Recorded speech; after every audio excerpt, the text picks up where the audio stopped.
Punuan ng pediatric ward sa ilang ospital sa Zamboanga City dahil sa dumaraming kaso ng dengue. Isang bata ang nasawi dahil sa sakit. May report si Maki Pulido. Halos wala nang mapaglagyan sa pediatric ward ng Zamboanga City Medical Center dahil sa dumaraming kaso ng dengue. Puno maging ang ibang pribadong ospital sa lungsod. Ayon sa Zamboanga City Health Office, 5 magkakasunod na linggo nang tumataas ang kaso ng dengue roon at umabot na sa mahigit 1,200 ang kaso ng dengue mula Enero hanggang Hulyo ngayong taon. 12 na ang nasawi, karamihan mga batang edad 10 pababa. Dahil dito nagdeklara na ng dengue epidemic ang lungsod.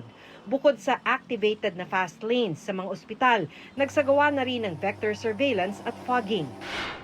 Sa Bacolod City, isang batang 8 taong gulang ang nasawi, kauna-unahang dengue-related death sa lungsod ngayong taon.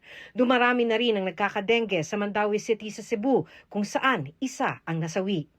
Sa kabila nito, bumaba ang dengue cases sa bansa mula January 4 hanggang August 1 ngayong taon, kumpara sa kaparehong panahon noong 2025, batay sa datos ng DOH Epidemiology Bureau. Handa naman ang DOH na tiniyak na sapat ang mga gamit at gamot sa mga lugar na may mataas na kaso ng dengue.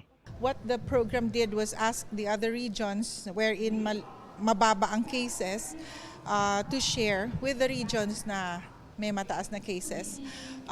In terms of the commodities sa central office, most of them are for award na rin. Maki Pulido, GMA News.